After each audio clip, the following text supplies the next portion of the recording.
Marwadi university మంచి భవిష్యత్తు కోసం తెలుగు విద్యార్థులు ఇష్టపడే యూనివర్సిటీ. కాల్ 9059052378 9059052379.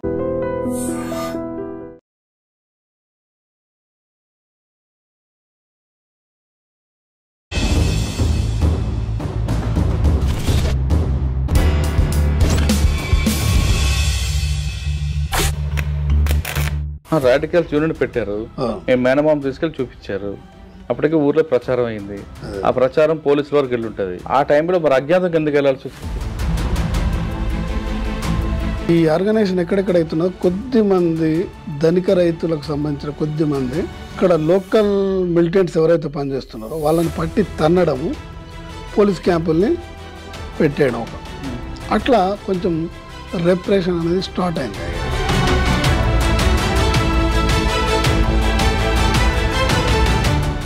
ఆ రకంగా నేను కోర్టులో కొంచెం పాపులర్ అయిపోయాను. మళ్ళీ నేను ఇక్కడే చదవడం, ఆ లోకల్ స్టూడెంట్స్ కూడా నాకు పరిచయం ఉండడం. 1981లో వెళ్ళిన మీరు అప్పుడులో ఉన్న సమస్యలు ఏంటి, ఆ సమస్యలను పరిష్కారం చేయడానికి పార్టీతో ఏ విధంగా చేశారు? అప్పటికే జగిత్యాల ఏరియాలో కానీ సిరిసిల్ల ఏరియాలో కానీ ఈ నక్సలైట్ ఉద్యమం అనేది జరుగుతున్నాయి. అది నక్సలైట్ ఉద్యమం ఏంటిది అనేది మాకు తెలియదు.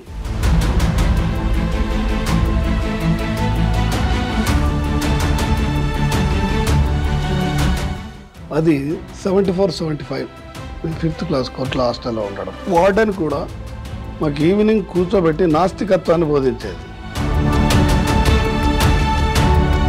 కాకపోతుండే ప్రతి దాంట్లో నన్ను ఇన్వాల్వ్ చేస్తారు, కానీ దీంట్లో నన్ను ఇది చేస్తున్నారు. ఒక్క పిల్లోని పట్టుకొని ఏంది అసలు ఏం సంగతి, మీరు ఏమన్నా ఏదో చేస్తున్నారు, మీరు నాకు తెలియకుండా ఏదో జరుగుతుంది ఏంటిది అని చెప్పేసి కాస్త బెదిరించేసరికి ఇవాళ నైట్లో మన ఊర్లోకి అన్నలు వస్తున్నారు.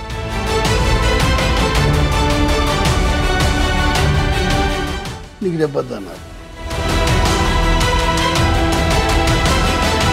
ఇప్పుడులో మీకు బాగా ఛాలెంజ్ చేసిన పోలీస్ ఆఫీసర్ అంటే మేము రాకంటే ముందే అంకం నారాయణ వాళ్ళని ఎన్కౌంటర్ చేసిన లింగారెడ్డి, కానీ మేము వచ్చేసరికి లింగారెడ్డి ట్రాన్స్ఫర్ అయిపోవడం.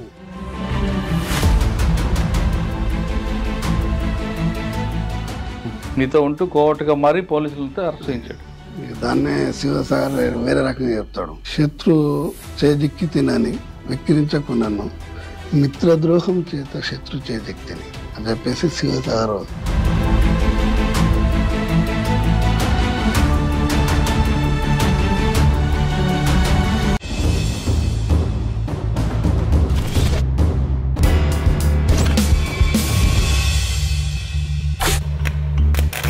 Welcome to crime confessions. గతంలో గ్రామాల్లో ఉన్న పరిస్థితి ప్రభావంతోనూ లేదా భావజాల ప్రభావంతోనూ కొంతమంది యువకులు అడవిబాటు పట్టారు. అడవిలోకి వెళ్ళిన తర్వాత అక్కడున్న పేదవాళ్ళ అభివృద్ధి కోసం నిరంతరం కృషి చేశారు. ఆ విధంగా కృషి చేసిన వాళ్ళు కొంతకాలం తర్వాత వ్యక్తిగత కారణాలతోనూ లేదా పార్టీతో విభేదాలతోనూ తిరిగి బయటకు వచ్చారు. ఆ విధంగా వచ్చిన వారిని పరిచయం చేసే ఈ కార్యక్రమంలో ఈ వారం మన గెస్ట్ రాజేశ్వర్ అలియాస్ వేణు. వేణన్న కమ్యూనిస్టు పార్టీకి ఒక తొలితరం నాయకుడిగా చెప్పుకోవాలి. ఆయన 1981లో పార్టీలకు వెళ్ళి ఆయన చేసిన కార్యక్రమాలు ఏంటి, అప్పుడు దళాలు లేని ఏరియాలో ఎలా పనిచేశారు, అక్కడ ఉన్న ఆయన ఉన్న ప్రాంతంలో జగిత్యాల కానీ మిగతా ప్రాంతాల్లో ఏ విధంగా సమస్యలు ఉండేవి, ఆ సమస్యల పరిష్కారానికి ఎలాగ ఆయన కృషి చేశారు, అంతేకాకుండా అప్పుడున్న ప్రజల్లో చైతన్యపరచడానికి ఆయన చేసిన కార్యక్రమం ఏంటి, బయటకు వచ్చిన తర్వాత ఆయన జీవన విధానం ఎలా కొనసాగుతున్న విషయాన్ని అన్న ఇక్కడ తెలుసు. అన్న నమస్తే. అన్న రాజేశ్వర్ అలియాస్ వేణు, అమ్మా నాన్న పెట్టిన పేరు రాజేశ్వర్, పార్టీలోకి వెళ్ళక వేణుని మారింది. 1981లో వెళ్ళిన మీరు అప్పుడులో ఉన్న సమస్యలు ఏంటి, ఆ సమస్యలను పరిష్కారం చేయడానికి పార్టీతో ఏ విధంగా చేశారు, అసలు ఎందుకు వెళ్ళారు, వెళ్ళే ముందు ఈ 3 ప్రశ్నలు సమాధానం చెప్పే ముందు ఒకసారి వేణు అలియాస్ రాజేశ్వర్ యొక్క కుటుంబ నేపథ్యం, గ్రామం, అమ్మ నాన్న, అక్కడ ఉన్న పరిస్థితుల గురించి చెప్పండి. మీ ఐడ్రీమ్ ప్రేక్షకులకి నా యొక్క ధన్యవాదాలు. నా గురించి చెప్పే ముందు, మా అమ్మ నాన్న గురించి చెప్పే ముందు నేపథ్యం అంటే కొంచెం వెనక్కి వెళ్ళాల్సి ఉంటుంది. 73-74 మాది మెట్పల్లి తాలూకా, పాత మెట్పల్లి తాలూకా, అమ్మకపేట అనే విలేజ్. మా నాయన రాజన్న, పాలెపు రాజన్న అనేది. దానికి కారణం ఏంటంటే మా తాతలు పాలెం అనే నాటి పక్కనే ఉన్న నిజామాబాద్ జిల్లా పాలెం అనే గ్రామం నుండి అమ్మకపేట వచ్చారు కాబట్టి వాళ్ళు పాలెం వాళ్ళు అని చెప్పేసి మా కుటుంబాన్ని అంతా కూడా పాలెం వాళ్ళు అనేది, పాలెం రాజన్న అనేది. ఇది చెప్పే ముందు మా నాయనకు సంబంధించి ఒక హిస్టరీ చెప్పాలి, చరిత్ర. అదేంటిదంటే బండాలింగాపూర్ సంస్థానం గురించి పేరు విని ఉంటారు. మా పక్కనే బండాలింగాపూర్ అనే సంస్థానం ఉండేది. మా నాయన చిన్నప్పుడు ఆ సంస్థానంలోకి వెట్టికి వెళ్ళాడు, వెట్టి పని చేయడానికి. అయితే మా నాన్నకున్న ఇదేంటంటే చిన్నప్పటి నుంచి కాస్త హాస్యం చేసేవాడు. అక్కడ ఎవరైతే ఆ వెట్టి చేసే వాళ్ళు ఎవరైతే ఉంటారో గుమాస్తలాలు, వాళ్ళని ఈయన హాస్య చతురత మాటలతో నవ్విస్తూ వాళ్ళకి ఈయన పనిగా పెడుతూ, అంటే వాళ్ళ పని ఈ మిగతా వాళ్ళతో చేయించుండేది మా నాయన. ఆ రకంగా గుమాస్తాల కొడుకులతోని ఫ్రెండ్షిప్ ఏర్పడ్డది. ఈ క్రమంలో ఆయన పెళ్లి చేసుకోవడం, మేము ఇది కావడం, జన్మకు రావడం, ఈ కాస్త ఈ ఈ గుమాస్తాల పిల్లలంతా కొంచెం ఎడ్యుకేటెడ్ వీళ్ళ ఇది కావడం, ఈయనకు కూడా కొంచెం లోకజ్ఞానం బయటకి రావడం. అప్పుడే ఆయన ఒక దళాలి, ఆయన ఒక గవర్నమెంట్ నుండి సర్టిఫికెట్ తీసుకున్నాడు ఎడ్ల వ్యాపారం చేయడానికి. ఓకే. కరీంనగర్ జిల్లాలో అప్పుడు ఏంటంటే ఎడ్లు అమ్మేవాడు కొనేవాడు, ఎవడు అమ్మాడు ఎవడు కొనేవాడు, అమ్మేవాడు చిట్టి ఇవ్వాలా, కొనేవాడు చిట్టి తీసుకోవాలి. దానికి రుసుము ఉండేది అప్పుడున్న గ్రామ పంచాయతీ కానీ ఇది కానీ. దానికి మా నాయన సంతకం ఉంటేనే అది చెల్లుబాటు అయ్యేది. అది లేకుంటే దొంగెడ్ల అని చెప్పేసి అరెస్ట్ చేయడానికి కూడా అట్లా అవకాశం ఉండేది. అట్లా ఆయన కాస్త దళాలి రాజన్నగా ఫేమస్ అయ్యాడు. ఆయనకున్న ఫ్రెండ్షిప్తోని నన్ను మంచిగా చదివించాలి, ఉన్నతంగా చదివించాలని చెప్పేసి స్కూల్లో మా విలేజ్లో 3rd, 4th వరకు ఉండేది. 4th తర్వాత మేము 5th చదవాలంటే మెట్పల్లిలో లేకుంటే బయటకు వెళ్ళి చదువుకోవాల్సిందే. అయితే మా నాయనకున్న ఫ్రెండ్షిప్తోని మెట్పల్లిలో చదవాలంటే హాస్టల్ సీట్ కావాలి. మేము అంత ఒక 8 to 9 years 10 years ఉంటుంది కాబట్టి పోయి రావడం ఇబ్బంది అయితే హాస్టల్ ఉంటే బాగుంటుంది అని చెప్పేసి మా నాయన నాకు హాస్టల్ సీటు కొరకు అప్పుడున్న ఎమ్మెల్యే వర్ధినేని వెంకటేశ్వరరావు దగ్గరికి ఆ గుమాస్తా బండాలింగాపూర్ సంస్థానంలో పనిచేసిన గుమాస్తా కొడుకుని నన్ను తీసుకొని వర్ధినేని వెంకటేశ్వరరావు ఇంటికి వెళ్ళినాం మేము, ముత్యంపేట అని పక్కన మెట్పల్లి దగ్గర. ఆయన వచ్చిన మా నాన్న స్నేహితుడు, ఆయన చెప్పిండు అదంతా కూడా రాజన్న అని చెప్పేసి ఇట్లా ఇది చేయాలి, అలా కొడుకు మనం హాస్టల్ ఇది చేయాలంటే అప్పుడు ఈ క్యాస్ట్ సర్టిఫికేట్ అవన్నీ అవసరం లేదు, ఓన్లీ ఎమ్మెల్యే గారు సంతకం చేసేస్తే హాస్టల్ సీట్ ఇచ్చేది. అట్లా ఆయన సంతకం చేసి లెటర్ ఇచ్చిండు. మేము వచ్చేస్తున్నాం, మేము ముగ్గురం. మేము గేటు దాటి అప్పుడు వెహికల్స్ లేవు, మేము బస్ స్టాండ్కి వెళ్తున్నాం. మేము వెళ్తున్న క్రమంలో ఒక బుల్లెట్ బండి లోపలికి వస్తున్నది వెంకటేశ్వరరావు గారి ఇంట్లోకి. ఒక 5-10 నిమిషాల తర్వాత ఆయన యొక్క పనికాడు అంటే ఎమ్మెల్యే గారి యొక్క పని ఆయన వచ్చేసి మిమ్మల్ని సార్ రమ్మంటున్నారు అని చెప్పేసి రిటర్న్ తీసుకెళ్ళారు మమ్మల్ని. అప్పుడు ఎమ్మెల్యే గారు అన్నది ఏంటంటే, రాజన్న దొరాచిండు భయ్, ఆయన పర్సనల్ మనిషి ఉన్నాడట, మనం ఇక దొర చెప్పిండు కాబట్టి ఆయనకి ఇవ్వబడుతుంది. మేవాడికి కావాలంటే మరి కోర్ట్లాల ఉన్నది, పక్కనే ఉన్న టౌన్, అక్కడ నువ్వు మీ కొడుకుని చదివిస్తా అంటే ఓకేనా మీ కొడుకుని అడగండి అని చెప్పేసి అప్పుడు మా నాయన పక్కకు తీసుకెళ్ళి చదువుతానంటే అప్పుడు నాకు ఒకటి ఏంటంటే మా విలేజ్ వాళ్ళు కానీ వాళ్ళంతా కూడా మెట్పల్లి చదువుతారు, నేను కోర్ట్లలో చదువుతాను. అంటే నేను అదొక ప్రత్యేకత కదా నాది, కాబట్టి నేను కోర్ట్లలో చదువుతాను. అంటే చిన్నప్పటి నుంచి నా మెంటాలిటీ ఏంటంటే కొంచెం ప్రత్యేకంగా ఉండాలి,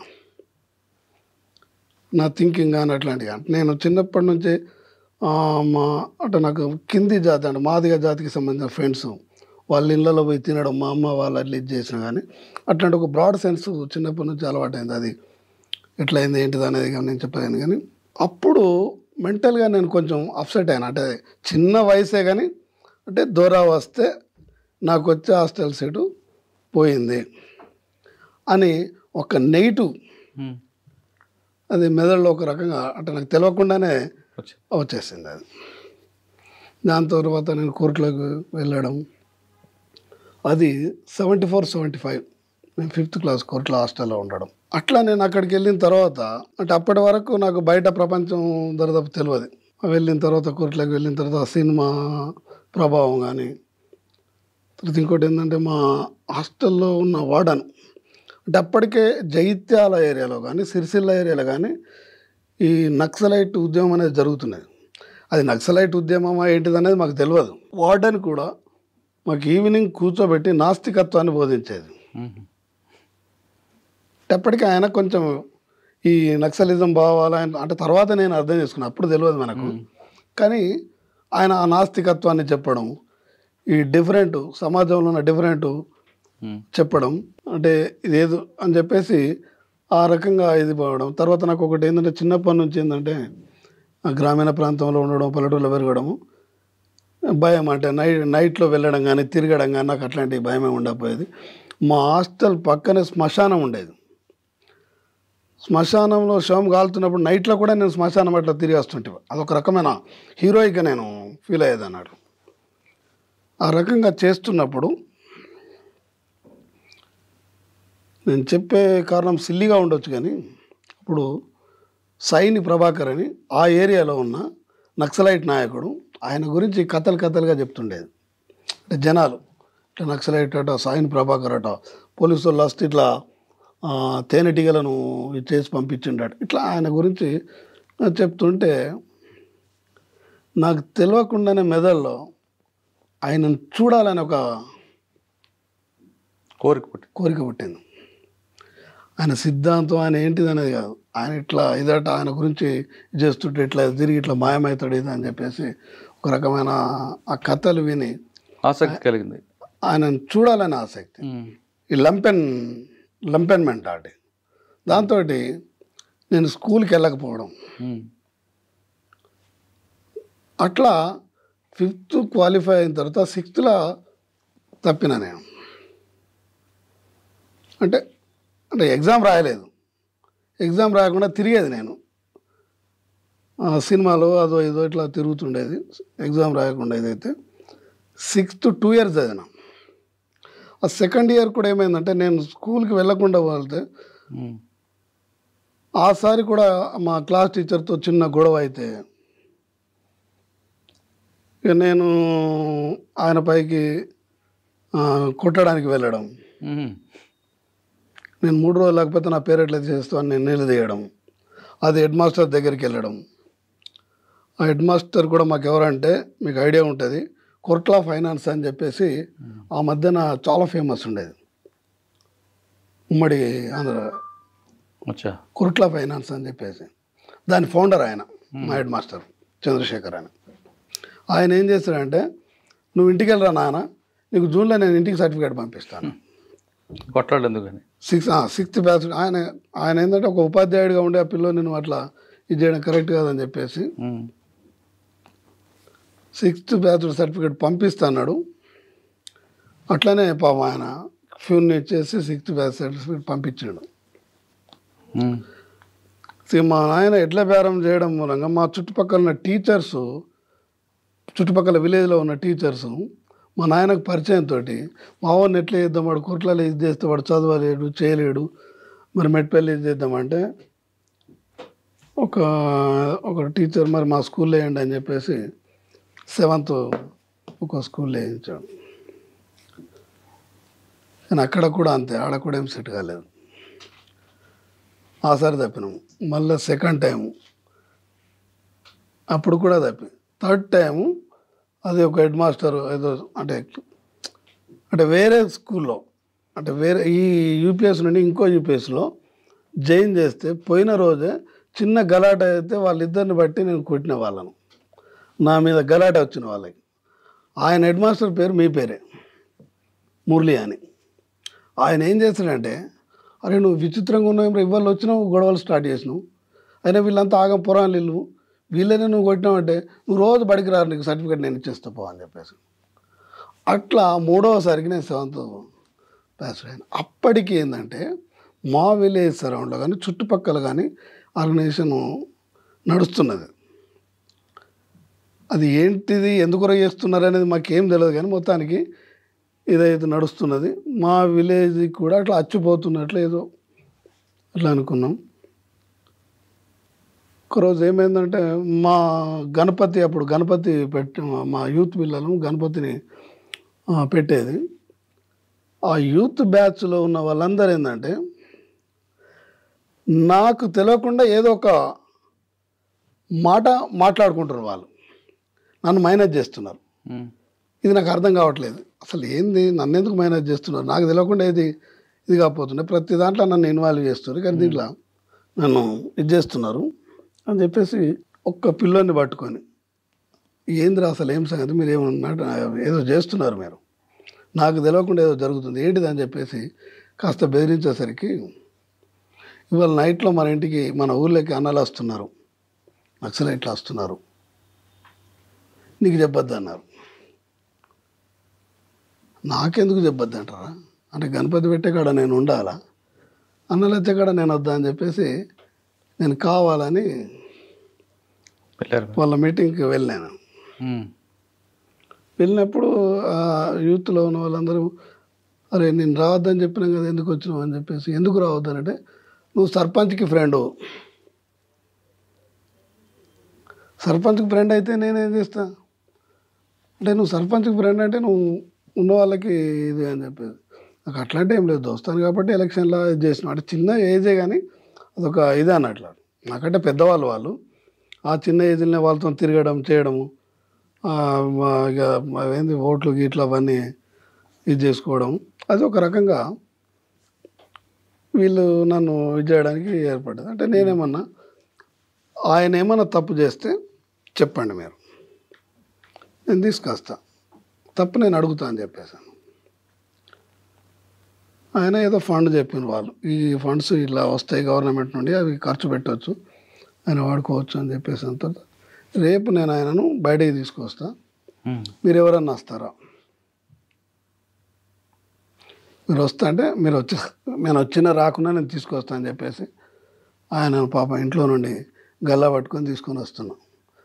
ఆయన నా వరుస ఏంటంటే మామాళ్ళుల వరుస, అరే ఏందిరా అని చెప్పేసి తిడుతున్నాడు, నువ్వు తిట్టకు, మేము రాడికల్ యువజన సంఘాన్ని రాత్రి పెట్టుకున్నాము, దాని ప్రకారం ఇవాళ లెక్కలు అడుగుతున్నాం అని చెప్పేసి చెప్పడంతో ఆయన ఏదో చేసిన సంజయ్ చెప్పిండు, విలేజ్లో అది పెద్ద ప్రచారం అయిపోయింది, అంటే ఒక రాడికల్ యువజన సంఘం పెట్టినరు అని చెప్పేసి. అప్పుడు మా దగ్గర ఆర్గనైజర్ అంటే రామకృష్ణ, ఎక్కలదేవి రామకృష్ణ అని, ఆర్కే అనేది మేము అప్పుడంతా సార్లు అని పిలిచేది, నక్సలైట్లు అని కాకుండా అన్నలు అని కాకుండా ఫస్ట్ టైం సార్లు అని పిలుస్తుండ్రి. అట్లా ఆయనకున్న నాలెడ్జ్ దాంతో ఆయన అంటే ఒక రకమైన నేను ఒక అభిమానిగా ఇదైనా, నాలో ఉన్న దాన్ని ఇది చేసి ఆయన నాకు ప్రత్యేకించి కాస్త ఆ రాజకీయాలు ఇది చేయడం, కొంచెం ఎక్కువ టైం ఇవ్వడం, ఎక్కువ సార్లు నన్ను కలవడం, 1-2 ఊర్లలో తిప్పడం, ఆ రకంగా నాకున్న ఏదైతే ఆ మిలిటెన్సీ విధానం ఉన్నదో ఆయన నన్ను వాడుకోవాలనుకున్నాడు. నేను అట్లనే ఎదుగుతూ వచ్చేసిన. అంటే అప్పుడు ఏ సంవత్సరం అది? 79? ఇక్కడికి వచ్చేసరికి 81, 82 బార్డర్ ఈ ఆర్గనైజేషన్ స్టార్ట్ అయ్యేసరికి. ఎప్పుడు వెళ్ళారు అజ్ఞాతంలోకి మీరు?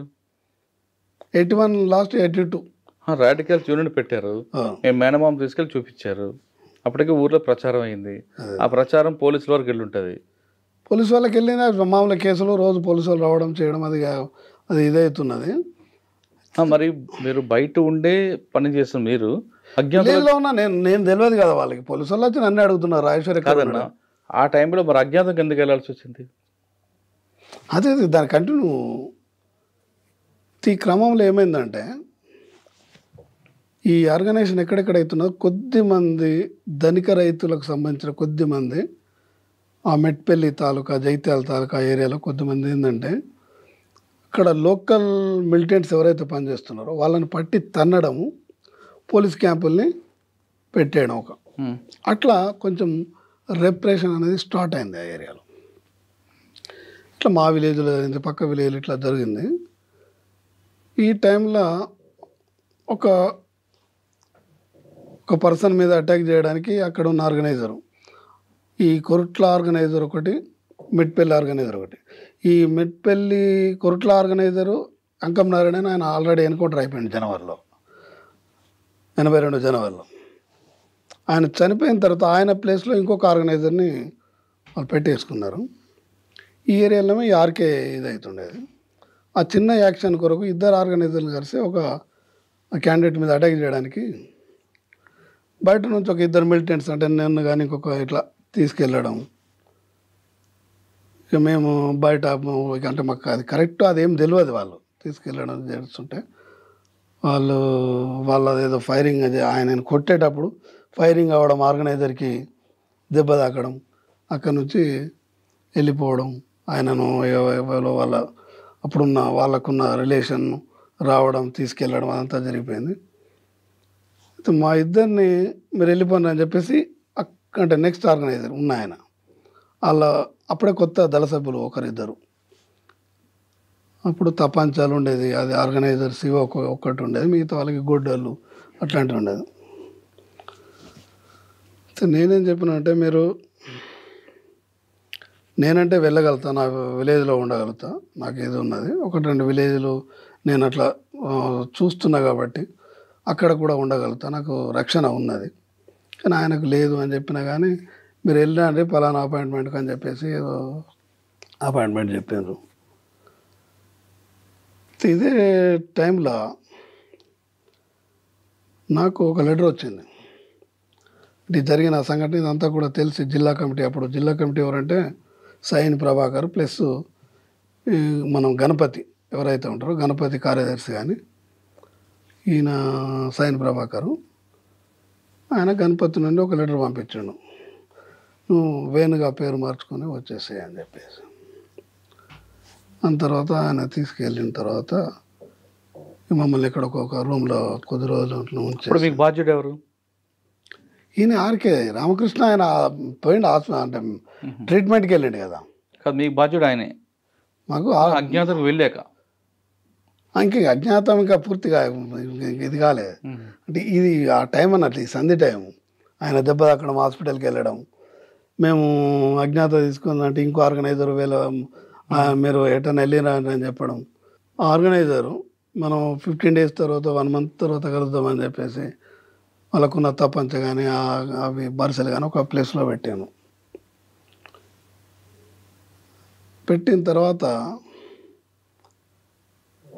వీళ్ళు ఏదైతే టైం చెప్పినారో ఆ టైంకి వెళ్ళేసరికి వాళ్ళు రాలేదు అక్కడికి. నాకున్న అడ్వాంటేజ్ ఏంటంటే నేను కొర్ట్లలో చదవడం. అప్పుడు కొర్ట్లలో సిపిఐ బలంగా ఉండేది. మా విలేజ్లో సిపిఐ వాళ్ళు ఏదో గంజాయి గింజాయి అట్లా ఇది చేస్తుంటే ఏదో విషయంలో 1-2 సార్లు మేము బెదిరించడం జరిగింది. దాంతో కొర్ట్లలో ఉన్న ఈ సిపిఐ పార్టీ వాళ్ళు నా మీద ఒక పాంప్లెంట్ ఇది చేసినాడు. ఈ రాజేశ్వర్ అనే గుండా నక్సలైట్లతో చేతులు కలిపి మా సిపిఐ వాళ్ళని కొట్టిండి అని చెప్పేసి ఏదో వాళ్ళు రాసేసుకున్నారు. అప్పుడు ఆ రకంగా నేను కొర్ట్లలో కొంచెం పాపులర్ అయిపోయాను. మళ్ళీ నేను ఇక్కడే చదవడం, ఆ లోకల్ స్టూడెంట్స్ కూడా నాకు పరిచయం ఉండడం. అప్పట్లో మీకు బాగా ఛాలెంజ్ చేసిన పోలీస్ ఆఫీసర్ ఎవరు కోరట్లో, లేదా జగిత్యాల కానీ మెట్పల్లిలో కానీ? మేము రాకంటే ముందే అంకం నారాయణ వాళ్ళని ఎన్కౌంటర్ చేసిన లింగారెడ్డి కానీ, మేము వచ్చేసరికి లింగారెడ్డి ట్రాన్స్ఫర్ అయిపోవడం. అట్లా అప్పట్లో జగిత్యాల ఆ ప్రాంతంలో నరసింహరావు అని ఒక పోలీస్ ఆఫీసర్ ఉండేవారు. మీకు ఎప్పుడైనా ఎదురుపడ్డారా? అది తర్వాత ఇక అంటే 83లో నేను అరెస్ట్ కాబడ్డా. అంటే నా లైఫ్ ఏంటంటే స్వీట్ అండ్ సాల్ట్. అంటే ఆ 1 month 2 months లోపల నేను 2 ఏరియాలకు ఆర్గనైజర్. నేను ఇక్కడ కోరుట్ల మెట్పల్లి 83లో అరెస్ట్ అయ్యారు. 83లో నవంబర్ 26లో అరెస్ట్ అయినా. ఎక్కడ? మెట్పల్లి టౌన్లో. ఎలా దొరికారు? అందుకే మీకు బాగా అయితే ఈ ఆర్కే ఎప్పుడైతే ఆయన హాస్పిటల్ పోయిండో వచ్చిన తర్వాత కూడా ఏంటంటే నువ్వు గురువును మించిన శిష్యుడు అవుతావా, నేను నాకు ఇక్కడ పని పోయేస్తానంటే నువ్వు అటే పోతావు అని చెప్పేసి నేను అనుకున్నా. మా జిల్లా కమిటీకి కూడా చెప్పిన ఆయన అటే పోతాడు అని చెప్పేసి. ఇక ఆయన కొంచెం ఆయన ఫ్యామిలీ కూడా మధ్యతరగతి ఫ్యామిలీ, కోర్ట్ల టౌన్ ఆయన. కాబట్టి కొంచెం సుఖంతో పెరిగిన ఆయన, ఎర్రగా బుర్రగా లడ్డుగా ఉండేది. మేము వెళ్ళిన షెల్టర్లలో అంటే మేము క్లాసులలో విన్నది ఏంటంటే ప్రజలతో మమేకం కావాలి, వాళ్ళు పెట్టింది తినాలనేది మాకు చెప్తుండేది. ఆయన షెల్టర్లో పోయినప్పుడు మంచి షెల్టర్ను చూసుకోవడం, కొంచెం మంచి భోజనాన్ని తయారు చేయించుకోవడం ఇట్లాంటిది అవుతుంటే జిల్లా కమిటీకి అరే మీరు ఇట్లా చెప్తారు, తను చికెన్ తెప్పించుకొని వంట చేసుకుంటాడు, మటన్ అంటే ఇట్లా చెప్పడంతో జిల్లా కమిటీలో పరేజన్ అయిపోయారు. ఈయన పరేజన్ అయిపోయి నువ్వు గురువును మించిన శిష్యుడు అవుతావా అని చెప్పేసి ఒకటి కితాబ్ ఇచ్చిండు.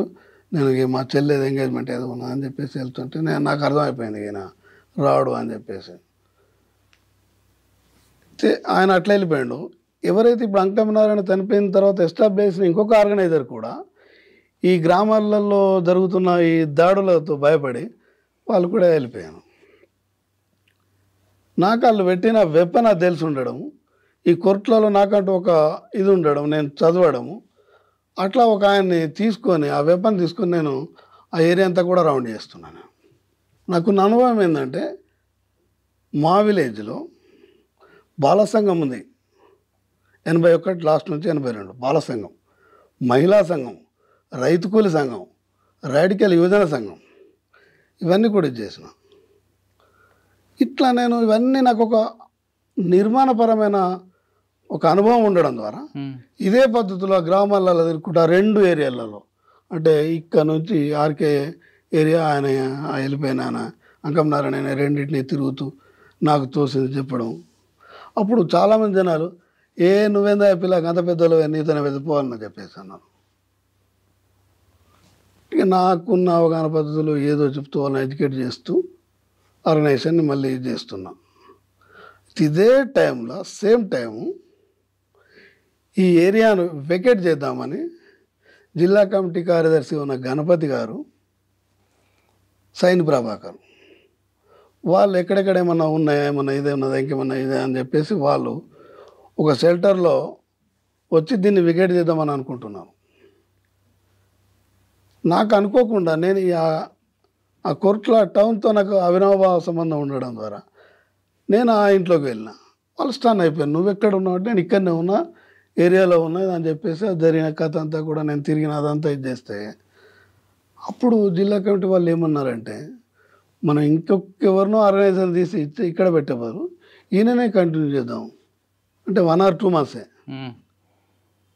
నేను అప్పటికి ఇక ఫుల్ టైమర్ దళ సభ్యుని కూడా కాదు.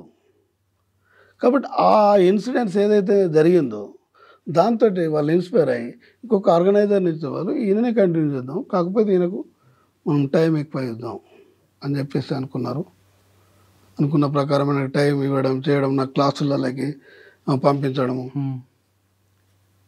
అంటే ఇక్కడ రాజకీయ తరగతులు ఎక్కడ జరిగితే అక్కడికి నన్ను ప్రత్యేకించి పంపడం చేయడం, అట్లా ఇది చేయడంతో మెట్పల్లి ఏరియాలో కంటిన్యూ అవుతున్నా. ఈ కంటిన్యూ అవుతున్న క్రమంలో కోర్ట్ల మెట్పల్లి ఈ రాడికల్ స్టూడెంట్స్ యూనియన్ ఏదైతే ఉందో అది జిల్లా కమిటీ చూస్తూనే లోకల్గా ఉన్న ఆర్గనైజరు రామకృష్ణ అంటే ఆర్కే ఉన్నప్పుడు ఆయన కొంచెం ఎడ్యుకేటెడ్ కాబట్టి ఆయన చూసుకున్నాడు. నేను కొంచెం అన్ఎడ్యుకేటెడ్ కాబట్టి జిల్లా కమిటీ ఇది చేస్తూనే ఏదైనా ప్రాబ్లం వస్తే నాతోనే, లోకల్ ప్రాబ్లం ఉంటే నాతో ఇది చేయాలని చెప్పేసి ఒక ఇది అవుతున్నా. అయితే రాడికల్ స్టూడెంట్ యూనియన్లో పనిచేసే ఒక పిల్లోడు సేమ్ ఆయన అంటే టౌన్లో ఉన్న మనకున్న మంచి షెల్టర్ అంటే ఒక ఆఫీసర్ కానీ, మనకున్న సింపథైజర్, ఒక అడ్వకేట్ కానీ వాళ్ళ దగ్గరికి వెళ్ళి వాళ్ళ ఇళ్ళల్లో తినడం, వాళ్ళ ఫ్రిడ్జ్లలో పండ్లు తీసుకొని తినడం, అంటే ఆయనకు చెప్పిన పని అరణేషన్ చేయకుండా ఆయన అనవసరంగా అట్లా చేస్తుంటే దాని మీద నాకు కంప్లైంట్ వస్తే ఆయనను బహిష్కరిద్దామని చెప్పేసి ఒక షెల్టర్లో ఆ ఇంట్లో ఒక కిరాయికి ఉంటారు మన స్టూడెంట్స్, అదే ఇంట్లో కూర్చొని ఆ పిల్లోని బహిష్కరిద్దామని చెప్పేస్తుంటే ఆయన బాగా బతిమలాడి చేసి నేను ఇంకోసారి చేయని చెప్పేసి సారీ అని చెప్పేసి ఇది చేస్తే మిగతా స్టూడెంట్స్ కూడా సరే ఉండని నన్ను ఒకసారి ఛాయిస్ ఇద్దామని చెప్పేసి అనుకున్నాం. సరే అని చెప్పేసి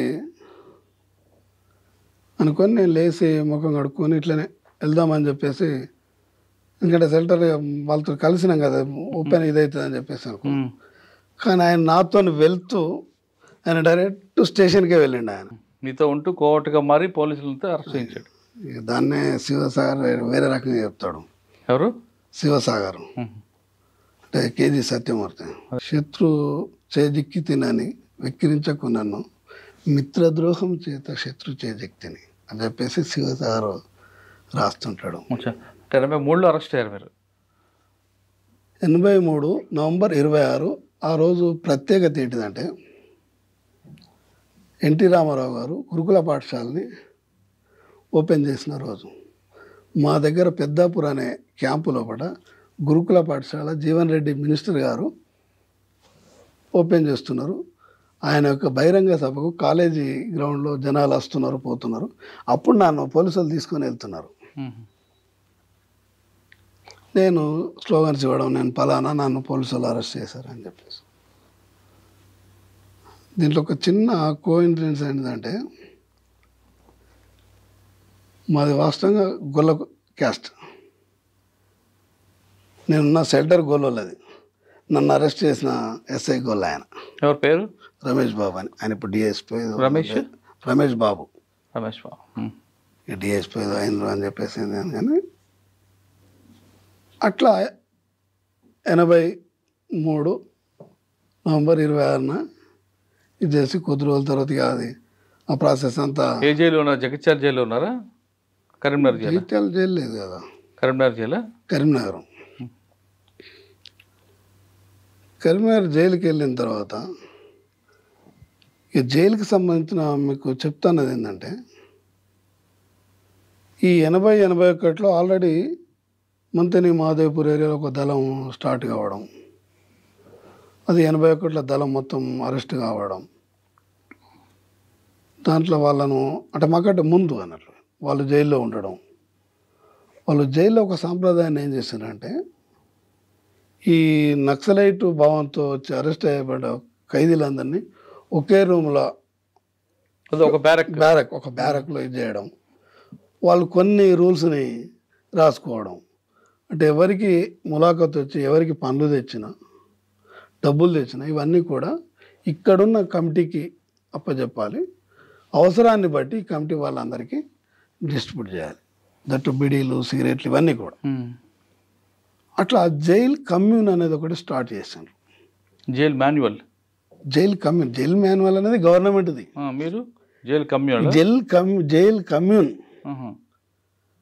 అంటే ఇదేంటంటే, ఆఫ్టర్ విప్లవం వచ్చిన తర్వాత సోషలిజంలో మనుషులు ఎట్లా ఉంటారు, ఎట్లా తింటారు అంటే, ఉమ్మడి శ్రమ, ఉమ్మడి ఆస్తి, అవసరం ఉన్న వాళ్ళు అవసరం ఉన్నంత తినడము, శక్తి గల వాళ్ళు శ్రమ అంటే వాళ్ళ శక్తిని బట్టి శ్రమ చేయడం అనే పద్ధతితో ఇది చేసి వాళ్ళు ఏం చేసినట్టు ఈ కమ్యూని స్టార్ట్ చేసిండ్రు. ఇది నేను వెళ్ళేసరికి స్టార్ట్ అయింది. కాకపోతే అప్పటికే జైళ్ళల్లో ఫుడ్ బాగాలేకపోవడం, పురుగుల అన్నం పెట్టడం, ఇండెంట్ తక్కువ వేయడం, కొంచెం ర్యాష్గా ప్రవర్తించిన ఖైదీల పట్ల. అట్లా మేము దాన్ని బట్టి జైల్లో కొన్ని మార్పులు తీసుకురావాలి. మాకు ఇచ్చే ఇండెంట్ అప్పుడు ఎంత 4 రూపీస్ ఏమో ఒక మనిషికి. దాన్ని సరిగ్గా ఇవ్వాలి. ఏదైతే రేషన్ ఇస్తున్నారో బియ్యం కానీ ఉప్పులు పప్పులు కానీ అవన్నీ కూడా కరెక్ట్ ఇవ్వాలి, కరెక్ట్ వంట చేయాలా, నీట్గా ఉండాలా అనే పద్ధతుల్లో చేసి, తర్వాత ఇంకోటి ఏంటంటే హాస్పిటల్ డాక్టర్ ఉండాలా, మెడిసిన్స్ ఉండాలా, ఖైదీలను కోర్టులకి ఖచ్చితంగా వాయిదాలకి ఖచ్చితంగా పంపించాలా, ఎస్కాట్ తెప్పించాలా. ఇట్లాంటి వాటి మీద చిన్నగా హంగర్ స్ట్రైక్ స్టార్ట్ చేసినాం జైల్లో. హంగర్ స్ట్రైక్ స్టార్ట్ చేసేటప్పటికి వాళ్ళు మమ్మల్ని సపరేట్ బ్యారక్లోకి తీసుకెళ్ళడం. మమ్మల్ని హంగర్ స్ట్రైక్ సపరేట్ బ్యారక్లో తీసేటప్పుడు ఖైదీలంతా కూడా కొంచెం ఇది చేస్తుంటే వాళ్ళను హ్యాండిల్ చేయడం, మ్యాన్ హ్యాండిల్ చేయడం, దాంతో మేము కూడా కోపానికి రావడం చేయడం, ఇట్లాంటి ఘర్షణ అనేది స్టార్ట్ అయింది. అట్లా 4-5 days 6 days తర్వాత వాళ్ళు ఏదో కొన్నిటిని ఒప్పుకోవడం, మేము కూడా దాన్ని ఎంతకాలం ఉన్నారండి జైల్లో? 89 వరకు నేను జైల్లో ఉన్నా. 82 నుంచి 83 నవంబర్ 26 నుంచి 89 వరకు ఉన్నాను. అంటే దాదాపు 5 సంవత్సరాలు ఉన్నారు. 6 సంవత్సరాలు. 6 సంవత్సరాలు. మరి ఎలా బయటకు వచ్చారు బెయిల్ వేసుకున్నా? ఇవన్నీ కేసులన్నీ నా ఏ కేసులు పెట్టారు మీ మీద? 307 కేసుల్లో భూములు పంపకం చేసినట్లు, ఏది కొట్టినట్లు చేసినట్లు, అంటే అట్లాంటివి ఉండదు. అంటే అప్పుడు ఒక సిఓకి మ్యాక్సిమం 307 చేసే హక్కు కూడా లేదు జిల్లా కమిటీ. దానికి ఇది ఒక 301 ఒక మనిషిని చంపాలంటే ఖచ్చితంగా ఆ డిసిజన్ మటుకు స్టేట్ కమిటీ తీసుకొని జిల్లా కమిటీ చెప్తే జిల్లా కమిటీ దాన్ని అమలు చేయాలి.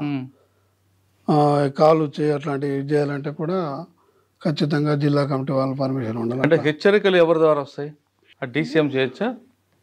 అంటే హెచ్చరికలు అంటే ఆయా ఆర్గనైజర్ని బట్టి అక్కడ ఉన్న పరిస్థితులను బట్టి, అంటే అప్పుడున్న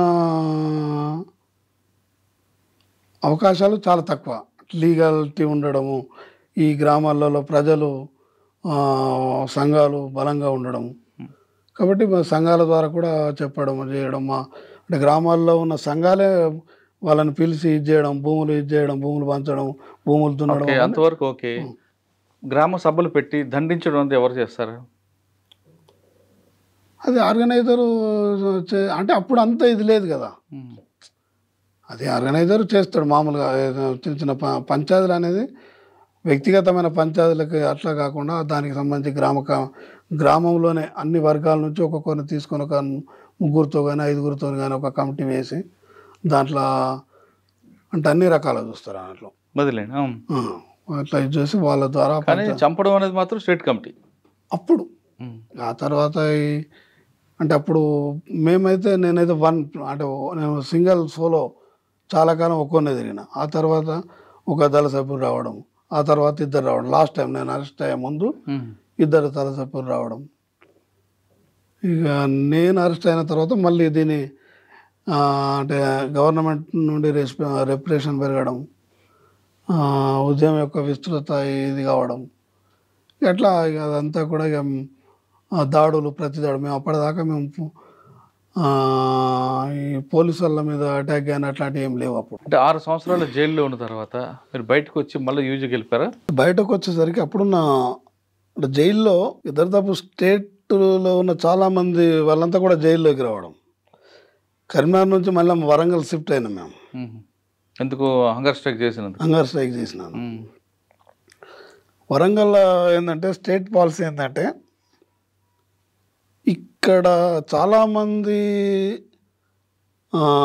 మూమెంట్ నుండి రిటర్న్ అయ్యొచ్చిన వాళ్ళు మళ్ళీ జైల్లో వాళ్ళు మళ్ళీ ఇదై వాళ్ళు చేసిన పొరపాట్లు ఆత్మహత్య చేసుకుని మళ్ళీ ఉద్యమంలోకి వెళ్ళిపోవడం, ఇది గవర్నమెంట్ గమనించింది. జైలు వీళ్ళకు ట్రైనింగ్ సెంటర్ లాగా ఉపయోగపడుతున్నాయనే అది వాళ్ళకి రిపోర్ట్స్. అంటే జైల్లో కూడా వాళ్ళకి సంబంధించిన స్టాఫ్ ఉంటుంది, ఇది ఉంటుంది. వాళ్ళు అంటే ప్రతి వింగ్కి ఒక ఉంటారు, అవి కామన్. అది అట్లా వాళ్ళ నుంచి ఇన్ఫర్మేషన్ పోవడం. మేము వరంగల్ జైల్లో ఒక బందీ అనే పత్రికను కూడా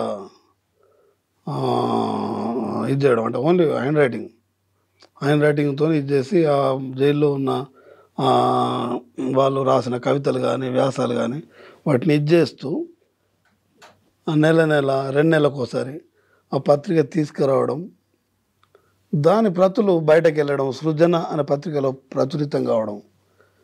ఇది ఒక రకంగా అప్పుడున్న గవర్నమెంటు కొంచెం థింక్ చేసింది. వీళ్ళు జైల్లో మనము వీళ్ళని పెట్టడం ద్వారా వాళ్ళని అంటే ట్రైనింగ్ ఇచ్చి వాళ్ళని కాకలు తిరిగినలాగా తయారు చేస్తున్నామా, మరి జైల్లో పనిష్మెంట్ ఇస్తున్నామా అని చెప్పేసి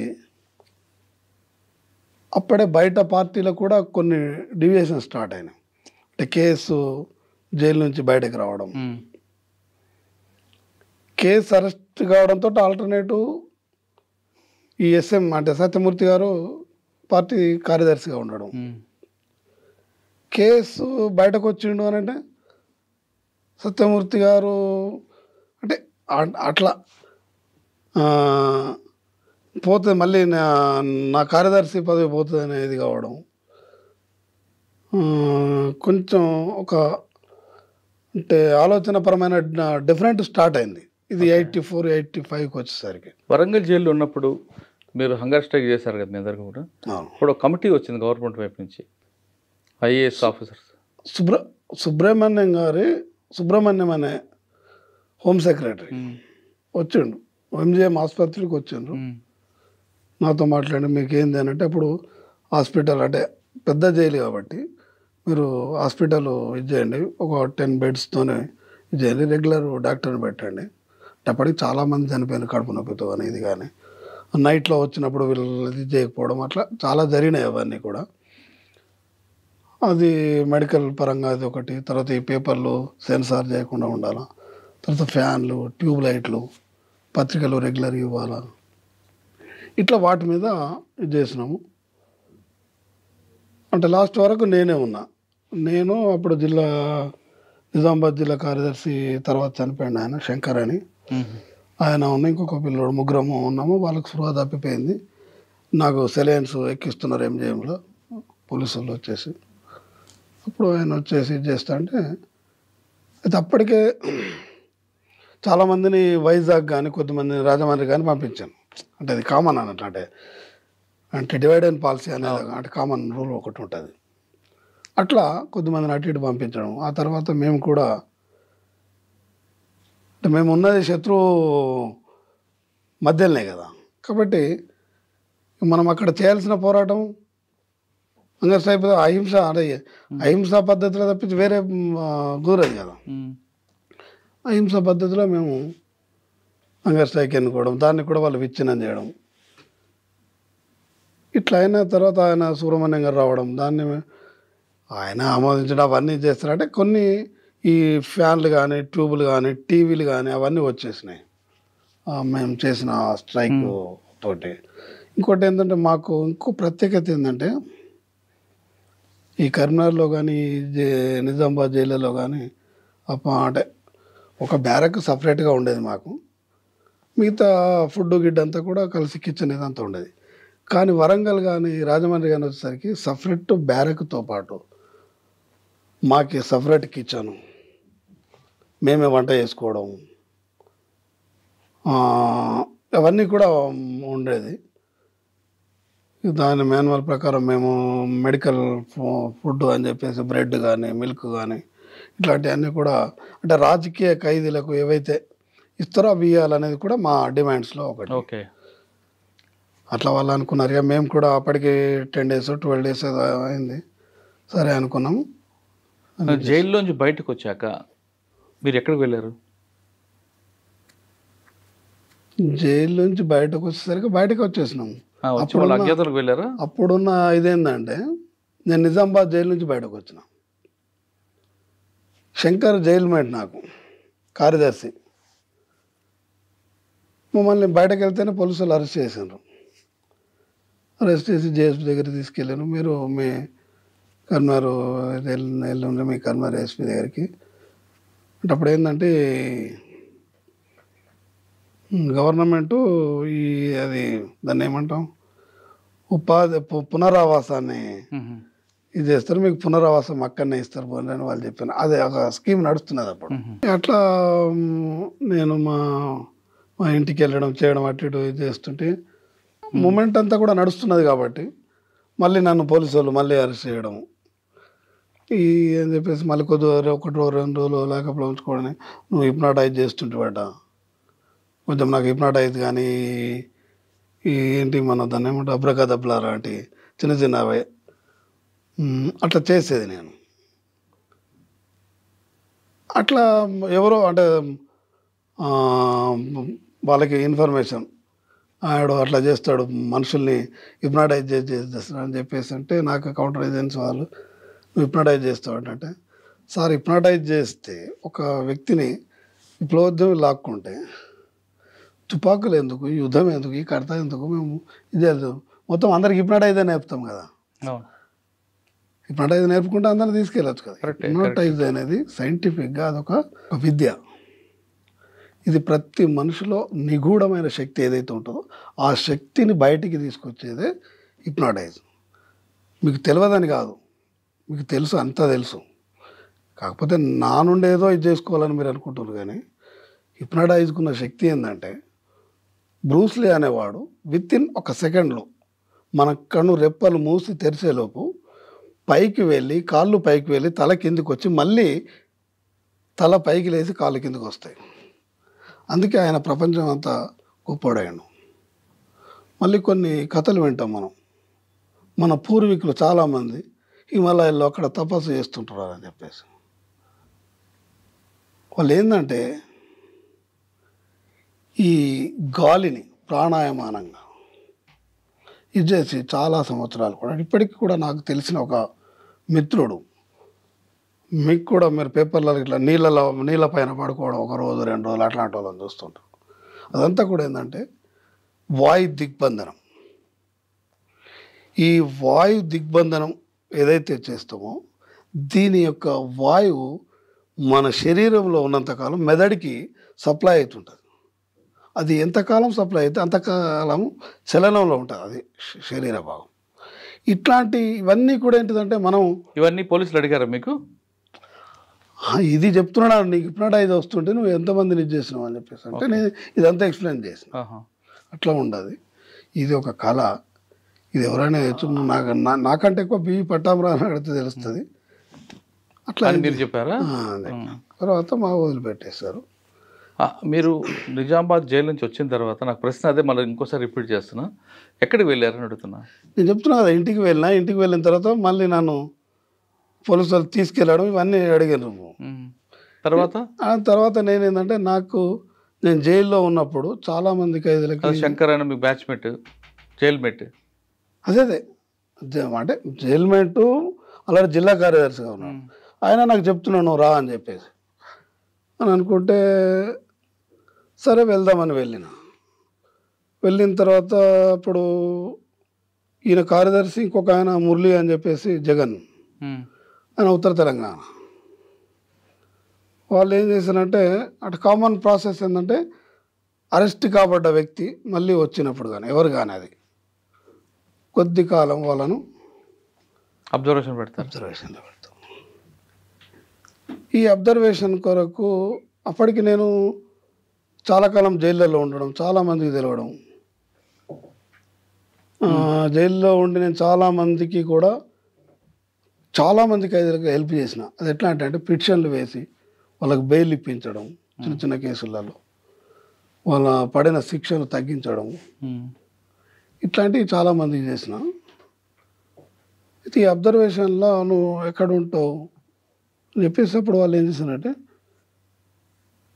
అది ఒక పాలసీ మ్యాటర్. ఎట్లా అంటే ఏమాత్రం సంబంధం లేకుండా కొద్ది రోజులు ఏదైతే ఈ అబ్జర్వేషన్ పీరియడ్ ఉందో నీకు ఎలాంటి సంబంధం లేకుండా బయట నువ్వు ఎట్లా బతికి రావాలి. ఏదైతే మేము ప్రజలకు చేసినామో ఈ 82 నుంచి 83 మధ్యనే, అంటే నా తక్కువ పీరియడ్, మెట్పల్లి ఏరియా ఆర్గనైజేషన్ని మొత్తం కుప్పగూలిపోయిన ఆర్గనైజేషన్ని తీసుకొచ్చి ఇది చేసిన. నేను లోపలికి వెళ్ళిన, బయట ఉన్న వాళ్ళు దాన్ని కంటిన్యూషన్ చేశాను. ఆయన రాములు అని చెప్పేసి వచ్చిన తర్వాత ఇంకెవరో పాపారావు అని ఇట్లా చాలామంది. అంటే మీరు బయటకు వచ్చాక ఆర్గనైజేషన్ ఉందా, కంటిన్యూ అయిందా అది మెట్పల్లిలో? నా క్లాస్మేట్ కమ్ నా శిష్యుడు కార్యదర్శి అయ్యిండు దరస నాయకుడిగా, పేరు శంకర్ అని, అల్లే శంకర్ అని, ఆయన దరసభ్యుడిగా ఉన్నాడు. ఈ అబ్జర్వేషన్లో పెట్టేటప్పుడు వీళ్ళకు నాకు అటాచ్ లేకుండా direct state committee north Telangana వీళ్ళు ఇది చేసి నాకు అబ్జర్వేషన్ ఇది చేసిన తర్వాత మీరేం తీసుకున్నారు మరి? ఏంటిది అబ్జర్వేషన్ పీరియడ్ అయిపోయిన తర్వాత? ఇంకా పీరియడ్ అయింది, అదే చెప్తున్నా నేను.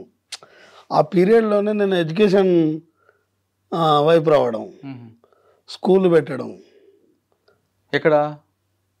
ఫస్ట్ ఒక మిత్రుడి దగ్గర అంటే షెల్టర్ తీసుకుందామని ఆయన వీడియో నడిపిస్తున్నాడు. అప్పుడు వీడియోలు ఉన్నాయి బాగా. 89, 90 ఆ ప్రాంతం. అన్న ఇంకేంది వీడియో నువ్వు నడిపి ఉండు, ఇంకేంది గిన్నెలు తెస్తావు అంటే నువ్వు నేను ఈయన ఏమున్నది అని చెప్పేసానంటే సరే అని చెప్పేసి ఆ వీడియో నడిపిస్తున్నప్పుడు మార్నింగ్ లేవగానే కొంచెం ఆ జైల్లో ఉన్నప్పుడు కానీ ఇది కానీ కాస్త చిన్నపాటి ఎక్సర్సైజ్ చేయడం, అక్కడ చిన్న పిల్లలు రావడం, అది బాగా ఎగురుతున్నాడు ఎత్తుడికి వాళ్ళు కూడా నాతో ఇది చేయడం, వాళ్ళు పలకలు గిలకలు తీసుకుని వస్తే అట్లా కాదు ఇట్లా కాదు అని చెప్పేసి ఈ సారు చదువు బాగా చెప్తున్నారు అని చెప్పేసి ప్రచారం అయిపోయింది. ఒక వారం 10 రోజులు ఇద్దరు పోయి ముగ్గురు పోయి రోజు వచ్చి వాళ్ళ తల్లిదండ్రులు వచ్చారు, మీరు చదువు బాగా చెప్తున్నారు ఇంత మంచి చదువు అని చెప్పేసి అంటే నేను అంటే మేము జైల్లో మా చదువు రాని వాళ్ళకు చెప్పేది అన్నట్లు ఇట్లా ఎట్లా అంటే పదాలు కూర్పు ఎట్లా చేయాలి, మైనస్ ప్లస్ ఇవి ఎట్లా చేయాలా, డివైడెడ్ బై ఇవన్నీ ఎట్లా చేయాలి, అవి అంటే సింపుల్ అయితే అంటే మాకు ఈ ప్రజలతో ఇది ఉండడం ద్వారా ప్రతి విషయాన్ని వాళ్ళకి అర్థమయ్యేటట్లు చెప్పే విధానం ఉండడం ద్వారా ఆ చదువు చెప్పే విధానంలో ఒక టీచర్ని చేసేసింది వాళ్ళు. కాబట్టి మార్నింగ్ టు ఈవినింగ్ అప్పుడు 5 రూపాయలు 3 రూపాయలు ఎంత ఇస్తాను, నాకు డబ్బు సమస్య కాదు కదా. అట్లా టీచర్గా ఎస్టాబ్లిష్ అయిన తర్వాత ఒకరోజు ఆ వీడియో చూడడానికి ఒక వ్యక్తి వచ్చాడు. ఆయన వచ్చేసి నా చుట్టే తిరుగుతున్నాడు, నన్నే అబ్జర్వ్ చేసింది. నాకు అర్థమైంది ఆయన ఎవరు. ఆయనకు 2 సంవత్సరాలు ఏదో శిక్ష పడితే ఒక 6 నెలలు 1 year శిక్ష కూడా తగ్గించిన ఆయన హైకోర్టులో పిటిషన్ వేసి మాదేదో ఊరు చెప్పేసి చేసి నేను తప్పుకున్నా. అయితే ప్రొద్దున మార్నింగ్ నేను లేచేసరికి అప్పటిదాకా సార్ అన్న వాళ్ళంతా అన్న నమస్తే అన్న నమస్తే అంటున్నారు. అంటే నాకు అర్థమైపోయింది, అరే ఆయనగా ఇలా అంటే అదొక జిజ్ఞాస ఉంటుంది అన్నట్టు. పలానా ఆయన నాకు తెలుసు, ఆయన జైల్లో ఇది పద్ద ఇది అది అని చెప్పేసి ఆయన చెప్పేసాడు. ఎప్పుడు ఏం చేయాలా నేను అక్కడ నుంచి తట్టాబుట్ట సర్దుకొని మళ్ళీ ఎక్కడో వేరే విలేజ్ పోదామని చెప్పేసి పోచంపాడు ప్రాజెక్ట్ ఏదైతే ఉందో శ్రీరామ్ సాగర్ ప్రాజెక్టు దాని పక్కనే ఆ ప్రాజెక్టు కట్టేటప్పుడు కర్ణాటక నుంచి మహారాష్ట్ర నుంచి కొద్దిమంది ఆ బార్డర్లో ఉన్న కొద్దిమంది కొన్ని కుటుంబాలు వచ్చేసి ఇక్కడే సెటిల్ అయినాయి. ఒక విలేజ్ను వాళ్ళు ఎస్టాబ్లిష్ చేసుకున్నారు, గాంధీనగర్ అని చెప్పి. సరే ఇట్లా పోదాం, కట్టేంబడాలి, ఇది వెనుకబడ్డ ప్రాంతం కదా, మనం కూడా చదువు చెప్పినట్లు ఉంటుంది, మనకు కూడా కొంచెం ఇదవుతుంది అని చెప్పేసి అనుకున్నాం. అట్లా పోయి అక్కడ స్కూల్ స్టార్ట్ చేసాం. స్కూల్ బిల్డింగ్ ఉంది గవర్నమెంట్ది, కానీ టీచర్ రావట్లేదు ఆడికి. ఎందుకంటే టీచర్ అక్కడ పక్కనే విలేజ్ లోపల దాన్ని డిప్యుటేషన్ మీద పంపిస్తున్నారు. ఎందుకొరకంటే వీళ్ళు పాపం చేపలు పట్టేవాళ్ళు చేపల్ని కోసుకుంటూ ఆరబెడతారు, స్మెల్ వస్తుంది. అంటే గవర్నమెంట్ వాళ్ళు కానీ ఎవరు కానీ అక్కడికి పోయి ఆడ ఉండలేరు. అట్లా స్కూల్ బిల్డింగ్ ఉంది కానీ టీచర్ లేడు కాబట్టి నేను అదే బిల్డింగ్లో స్కూల్ స్టార్ట్ చేసిన. 5 రూపాయలు 10 రూపాయలు అట్లా ఫీజులు తీసుకుంటూ అట్లా నేను కంటిన్యూషన్ ఒక 1-2 years చేసిన తర్వాత ఈ మధ్య కాలంలో నాకు ఎవరైతే అపాయింట్మెంట్ ఇచ్చినాయని ఒక 2-3 అపాయింట్మెంట్లు మిస్ అవుతూ వచ్చినాయి. టీచర్ క్లాసులు చెప్తూనే మరోవైపు పార్టీతో అంటే పార్టీ దాని మీదనే వచ్చినాం. ఈ నా యొక్క దాన్ని అబ్జర్వేషన్. అవును, నాకు మధ్య మధ్యలో ఇచ్చిన అపాయింట్మెంట్స్ మిస్ అవుతూ వస్తున్నాయి. ఆ తర్వాత వాళ్ళకి కరువు వచ్చింది. అక్కడ వేరే విలేజ్కి వెళ్ళి అక్కడ స్టూడెంట్స్ ఇది చేసి చదువు చెప్తున్న క్రమంలో వాళ్ళకి ఒక భగత్ సింగ్ నాటకాన్ని నేను రాస్తూ వాళ్ళతో ట్రైనింగ్ చేపిస్తూ 15th Augustకి వేద్దామని చెప్పేసి అనుకున్నాం. దాంతో ఆ చివరి ఎప్పుడు మేకప్ వేసి ఒరిజినల్గా చేపిద్దాం, రిహార్సల్ అవన్నీ కూడా అని చెప్పేసి ఆ మేకప్ వాటి కొరకు వెళ్ళడానికి ఎర్లీ మార్నింగ్ పక్కనే ఉన్న ఆ ఊరి పక్కన ఉన్న తోటలోకి నేను వెళ్ళినా. అయితే ఆ తోటకి చుట్టూ పందుల కొరకు ఫెన్సింగ్ వైర్ చుట్టాను అడవి పందులు ఒకరు. కాపాయ ఊరు వెళ్తూ జీతాడికి చెప్పిండు, రేపు పొద్దున 4 గంటలకు తీసేయరా అని చెప్పేసి. కాపాయకున్న ఇంట్రెస్ట్ జీతాడికి ఎందుకు ఉంటుంది పాలేరుకు, ఆయన తీయలేదు. అయితే మైకులో చెప్పిండ్రట, మనకు తెలియదు అది పలానా వాళ్ళ తోటలో పెట్టింది, కానీ అది మనం వినలేదు, అది దానికి మనకు తెలియదు, అంటే విలేజ్ మనకు తెలియదు కాబట్టి. ఆ రకంగా నేను మార్నింగ్ అక్కడ ఎందుకంటే మోటార్ పంపు నడుస్తుంది, అక్కడ పోతే 1 2 3 అన్ని పనులు అయిపోతాయని చెప్పేసి పోయి ఇట్లా తిరుగుతున్నా కరెంట్ షాక్ తగిలింది. ఏదో ఇట్లా అంటే వెళ్తున్నప్పుడే కొంచెం ఆకులు తగులుతూ చిప్ అంటున్నది. ఈ రిహార్సల్ గొడవలో పడి కొంచెం ఒక 15 days 1 month నుండి నేను ఎక్సర్సైజ్ చేయలేదు. అంటే కామన్గా ఎప్పుడన్నా ఒక 15 days 1 month ఎక్సర్సైజ్ చేయకుంటే ఈ తిమ్ముళ్ళు వస్తుంటాయి. అట్లా వచ్చిందేమని చెప్పేసి ఇట్లా కొడుతున్నా, కాలుకి వచ్చింది, అరే కాలుకి కూడా వచ్చిందని చెప్పేసరికి ఈ కాలుకి కూడా వచ్చేసి కింద పడ్డా. అప్పుడు స్ట్రక్ అయింది నాకు, ఇది పవర్ అని చెప్పేసి బ్రీతింగ్ చేసేసిన, హెవీ బ్రీతింగ్. అంటే అప్పుడు 3 hours ఎక్సర్సైజ్ చేస్తే అప్పుడు నాకు చెమటలు వస్తుండే. ఆ ఏజ్లో 3 hours ఎక్సర్సైజ్ రెగ్యులర్గా చేస్తే నాకు చెమటలు అప్పుడు స్టార్ట్ అవుతుండే.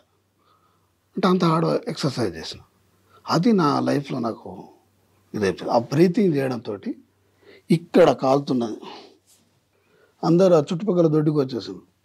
వాళ్ళందరికీ చెప్తున్నా, నేను పలానా సార్ని, టీచర్ని, నాకు కరెంట్ షాక్ తగిలింది, మీరు ఎవరు ఇక్కడికి రాకండి, మీరు ట్రాన్స్ఫారం బంద్ చేయండి అని చెప్తున్నా. దాంట్లో నా స్టూడెంట్స్ యొక్క ఫాదర్ కూడా ఉండి, అరే మన సారు అని చెప్పేసి ఆయన సైకిల్ తీసుకొని ఊళ్ళోకి వెళ్ళి మెకానిక్ని తీసుకొని ట్రాన్స్ఫారం బంద్ చేయించి వచ్చేసరికి మినిమం 20 minutes నా బాడీలో కరెంట్ పాస్ అవుతున్నా. అయితే ఎప్పుడైతే ఆ కరెంటు పాస్ అవుతున్నప్పుడు క్రషింగ్, అది వర్ణనాతీతం, ఆ బాధని మాటల్లో చెప్పలేము. అది అక్కడ కరెంటు వైర్లు తీసేసాను, కరెంటు కనెక్షన్ తీసేసాను. అప్పుడు ఒక రిలీఫ్, ఆ రిలీఫ్ అనేది సముద్రంలో నీటి బొట్టే, కానీ రిలీఫ్. అయితే వాళ్ళందరూ వచ్చేసి ఒక ఎడ్ల బండి వస్తుంటే ఆ ఎడ్ల బండిలో ఊళ్ళోకి తీసుకెళ్దామని ఆ ఎడ్ల బండి ఆయన పిలుస్తుంటే చనిపోయింది నేను ముట్ట అని చెప్పేసి అందరు పోతే నేనే చేయి పట్టేసి నేను బ్రతుకున్నా, హాస్పిటల్ తీసుకెళ్ళాలని చెప్పేసిన. అంటే మళ్ళీ పార్టీకి ఎప్పుడు దగ్గర అయ్యారు మీరు? అదే చెప్తున్నా, దాని కొరకు ఈ సంఘటన చెప్పాల్సి ఉంటుంది. ఎందుకంటే ఈ నరాలు నాకు పనిచేయ అంటే నడవడానికి చేయడానికి. అట్లా అపాయింట్మెంట్కి వెళ్ళినప్పుడు నన్ను దండకారణ్యకు పంపిద్దామని డిసైడ్ అయింది, కానీ ఈ గాయాలు ఉండేది, అవంతి కాళ్ళు నడవలేని స్థితి. అప్పుడు వాళ్ళు చేసేవారు అని చెప్పేసి. నేనేం చెప్తా, పరిస్థితి ఇది. మధ్యలో ఒక 2-3 సార్లు అవి మిస్ కాకుండా, అపాయింట్మెంట్ మిస్ కాకుండా ఈ పరిస్థితి నాకు రాకపోయేది. ఇది ఒక రకమైన జస్ట్ తల్లి మీద కొడుకు లాంటి ఒక బాధ. కాబట్టి మరి ఎట్లా అంటే మీ ఇష్టం అని చెప్పేసాను. అప్పుడు మరి నేను బయటకు వస్తాంటే సరే అని చెప్పేసి అట్లా బయటికి రావడం జరిగింది. పార్టీ నుంచి బయటకు వచ్చిన తర్వాత ఏం చేస్తున్నారు మరి మీరు? కంటిన్యూషన్ స్కూలే కదా, స్కూలే అప్పటి నుంచి స్కూలే. అంతా ఈ 14లో నాకు ఈ పెరాలసిస్ రావడంతో ఇది చేసిన. అంటే పార్టీలు ఎంతకాలం ఉన్నారు మీరు? 2001 నుండి 86? 89 ప్లస్ ఈ 1-2 years. పార్టీ నుంచి బయటకు వచ్చారు, ఆరోగ్యం వాళ్ళదని చెప్పారు, పార్టీ మీకు పక్కన పెట్టింది, మీ స్కూల్ నడుపుతున్నారు. కానీ మరొకసారి పార్టీ కానీ మీకు ఎప్పుడైనా సంప్రదించిందా? పార్టీ సంప్రదించడం కానీ మీరు ఇంకా పార్టీతోనే ఉన్నారంటే పోలీసుల యొక్క నిఘా మీద ఉందా? అది నాకైతే ఎలాంటి, అంటే ఆల్రెడీ నా హెల్త్ బాగాలేదని వాళ్ళకి ఆల్రెడీ తెలుసు, గాయాలు అవన్నీ కూడా చూసిండ్రు కాబట్టి నడవలేను. కాబట్టి వాళ్ళు నాకు ఎప్పుడు మళ్ళీ కాంటాక్ట్లోకి రాలేరు. పోలీసు వాళ్ళు మటుకు ఒకసారి అదే పిలిచి చేసి ఏంటి అంటే అంటే నాకు కూడా డైరెక్ట్ ఎందుకంటే అంటే ఇక్కడ ఒక చిన్న విషయం చెప్పాలి. నేను ఎక్కడైతే అంటే అక్కడ నుంచి వేరే విలేజ్లో మళ్ళీ స్కూల్ స్టార్ట్ చేసి ఆ విలేజ్లో ఒక ఇంట్లో నేను రెంట్కున్నా. ఓకే. వాళ్ళు నా యొక్క గుణ అంటే మంచితనం నచ్చి అంటే నేను అప్పటికి ఎవరి అని వాళ్ళకి తెలియదు వాస్తవానికి చెప్పి వాళ్ళు ఏం చేశారంటే మా పిల్లను నీకు ఇష్టం చేసుకో అని చెప్పేసి. వాస్తవానికి నేను ఎవరు ఏంటిది నా లైఫ్ ఏం తెలియదు. అప్పుడు నేను బాగా థింక్ చేసిన అంటే ఒక అమ్మాయిని ఇవ్వాలంటే కామన్గా అటేడు తరాలు ఇటేడు తరాలు అని చెప్పేసి చెప్తుంటారు పెద్దలు. వాళ్ళు గుడ్డిగా నన్ను నమ్మేసి ఇస్తా అంటున్నారు బట్టి అని చెప్పేసి అప్పుడు నేను చెప్పిన అన్నట్లు నేను సో అండ్ సో నాకు అమ్మ నాన్న అందరు ఉన్నారు, ఫ్యామిలీ ఉన్నది, కానీ నేను పలానా ఇది ఇన్ని రోజులు ఇట్లా ఉన్నా. మా మా అత్త మా సడ్డ కూడా వాదిన వాళ్ళు కూడా ఏమన్నారంటే ఓకే నువ్వు ఓకే అని అంటే ఏమన్నా ఇంకేమన్నా ఇదంటే మేము ఆల్రెడీ మేము వెయిట్ చేపిస్తాం అన్న తర్వాత సరే నేను మా ఇంటి వాళ్ళతో అట్లా ఆలోచించి చేస్తామని చెప్పేసి అనుకున్నాం. అట్లా మా ఇంటి వాళ్ళకి మరి ఎక్కడో దగ్గర ఇదైతే అల్లకలవలేము. ఇక మెట్పల్లి నుంచి జైతలి ఇదంతా కూడా అల్చేలు. ఈ ఏరియాలో పీస్ఫుల్ ఉంటుంది అంటే ఆర్గనైజేషన్ లేదు. మళ్ళీ వాళ్ళకు వాళ్ళు ఇస్తూ అంటున్నారు కాబట్టి చేసుకున్నాం. చేసుకునే ముందు ఒకటిసారి అంటే ఇంకేమన్నా ఉంటే కూడా లీగలైజ్ అయిపోతుంది అని చెప్పేసి అప్పుడు నా Vidyasagar Rao BJP flow leader ఉండే ఆయన మా అన్న ఫ్రెండ్స్. ఆయన మా అన్న ఆయన దగ్గర తీసుకెళ్ళి ఇది చేసి ఆయన మరి ఇది చేపిద్దాం ఒకటి ఉంటుంది పునరావాసం ఏదన్నా ఇది చేద్దాం అనే పద్ధతిలో ఇది చేసిండ్రు. అట్లా మైసూరారెడ్డి దగ్గరికి ఆల్రెడీ చంబర్లోకి వెళ్ళినాం. ఆల్రెడీ కూర్చోమని చెప్తున్నారు. ఒక ఫోన్ వచ్చేసింది. తెలుగుదేశం లీడర్ శివారెడ్డి గారు సాయిబాబా టెంపుల్ దగ్గర ఏదో సాయిబాబా ఏదో జరిగిందని చెప్పేసి అన్నారు. ఫంక్షన్ హాల్లో జరిగిందనేసరికి టక్మని చేసి మీరు పంపించండి కరీంనగర్ పంపించండి వాళ్ళు చూసుకుంటారు మీరు చేసిండి ఏం లేదంత అని చెప్పేసి అంటే కేసులు ఏం లేవు కదా నా మీద అని చెప్పేసి ఇక దాన్ని ఏంటంటే ఈ శివారెడ్డి మర్డర్ చేయడం ద్వారా ఈ నా సరెండర్ అనేది పెద్ద ఇష్యూ కాలేదు. చిన్న ఏదో కరీంనగర్ తీసుకెళ్లారు. అప్పుడు కరీంనగర్ ఎస్పీ దగ్గరికి వెళ్ళి ఎస్పీ ఎవరు పేర్లు నాకు కొంచెం నేను -160. మీరు నిజామాబాద్లో ఉన్న సమయంలో సలీం గ్యాంగ్ అని ఉంటుండేది, ఎప్పుడైనా ఎదురుపడిందా? రాజన్న ఆయన ఒరిజినల్ ఏమైందంటే రాజన్న ఈ బాన్స్వాడ ఏరియాలో సలీం అని ఎందుకు పెట్టుకున్నాడు అంటే పెద్దగుట్ట అనే ఒక దేవుడు ఉంటాడు, అవును, బాబా సాదుల్లా అని.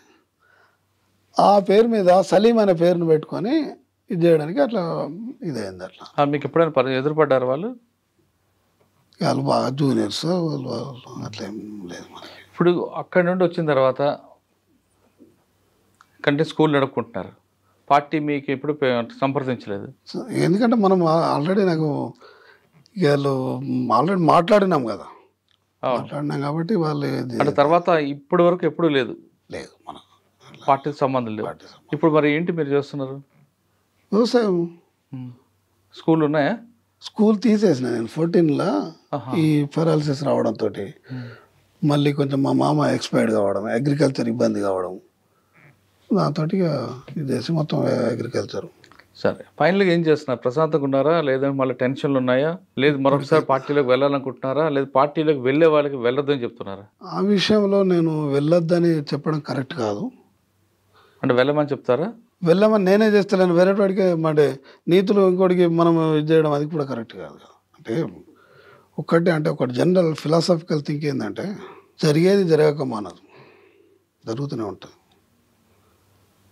అందుకొరకు సాహు నేను జైల్లో ఉండేటప్పుడు నూతన ప్రజాస్వామిక విప్లవం అనే దాన్ని ఒక ఒగ్గు కథ రూపంలో మలిచి చెప్పినామన్నారు. ఇదేంటంటే సామ్రాజ్యవాదం అంటేనే మార్కెట్ కోసం యుద్ధమని యుద్ధానంతర్యుద్ధం చేసి శ్రమరాజ్యం స్థాపించమని. అంటే ఇది ఏదైతే ఈ సామ్రాజ్యవాద శక్తి మ్యాక్సిమం గోరికి ఏమంటారంటే పెట్టుబడిదారుడికి భూమిని చుట్టేంత పొడవు ఉంటుందట చెయ్యి. పెట్టుబడిదారుడు చెయ్యి భూమిని చుట్టేంత చెయ్యి, భూమిని సంకల పెట్టుకుంటాడట. ఇది ప్రపంచంలో ఇది ఉన్నంత కాలం, అంటే కొద్దిమంది చేతుల్లో ఇది ఆస్తి ఉన్నంత కాలం ఎవడో ఒకడు స్పార్టకస్ నుండి కొట్లాట జరుగుతూనే ఉన్నాయి. దీన్ని నువ్వు నేను ఆపాలంటే ఆగది, దాన్ని అంతమొందించాలనుకుంటే అంతం కాదు. ఇది వాళ్ళ లైన్ బట్టి, అంటే మనుషుల స్వార్థం బట్టి, మనుషుల స్వార్థం బట్టి సామ్రాజ్యవాదం ఇండియా ఉన్న ఏదైతే ఈ నక్సలిజాన్ని ఇక్కడ మోడీ వీళ్ళంతా కూడా వీళ్ళంతా ఏంటంటే వాళ్ళు చెప్పినట్లు చేసేవాళ్ళు. ఎందుకంటే మనము ఇండియాలో చిదంబరం గారు ఉన్నారు, ఆయన వేదాంత కంపెనీ యొక్క CEO, అంటే ఒక హోమ్ మినిస్టర్ చేశాడు. అంటే రాజకీయాలు వేరు ఇదని కాదు, పెట్టుబడిదారి వర్గం కూడా రాజకీయాల్లోకి ఎంటర్ అయింది, మిలిటరీలోకి ఎంటర్ అయింది. ఇది నడుస్తూనే ఉంటుంది. దీనికి ప్రజలు ఏ పద్ధతిలో ఇది చేస్తారనేది వాళ్ళ అప్పుడున్న పరిస్థితులు బట్టి వాళ్ళు డిసైడ్ చేసుకుంటారు. కాబట్టి దీన్ని మీరు వెళ్ళొద్దు, చేయొద్దు, లేకుంటే చేయాలి అని చెప్పడం కరెక్ట్ కాదు నాలంటూ. గ్రామాల్లో భావజాల ప్రభావంతో పార్టీలోకి వెళ్ళిన వేణు అలియాస్ రాజేశ్వర్ పార్టీలో కొంతకాలం పనిచేశారు. కానీ కొన్ని అనారోగ్య సమస్యల వల్ల, అనుకోని సంఘటన వల్ల పార్టీకి దూరమైన ఆయన ఇప్పుడు స్కూల్ పెట్టుకొని ప్రశాంత జీవితం కొనసాగిస్తున్నారు. అయితే ఆయన చెప్పేది ఏంటంటే మనుషుల్లో స్వార్థం ఉన్నంత వరకు ఇటువంటి సమస్యలు వస్తుంటాయి, కానీ ఉద్యమాన్ని ఆపుతాం అనే బ్రహ్మ మాత్రం అది బ్రహ్మగానే ఉంటుంది తప్ప సమస్య అనేది మరో రూపంలో వస్తుంది. ఒకవేళ పీపుల్స్ వార్ కానీ మావోయిస్ట్ పార్టీ కానీ అంతరించిపోతే ఎక్కడే సమస్య వస్తుందో ఆ సమస్య మరో రూపంలో వచ్చి ఉద్యమ రూపంగా మారే అవకాశం ఉంటుందంటూ వేణుగారు అంటారు. ఇది వారం వేణన్నతో ఎక్స్క్లూజివ్ ఇంటర్వ్యూ. వచ్చే వారం మరొక మళ్ళీ కలుద్దాం. అంతవరకు నమస్తే. Thank you very much.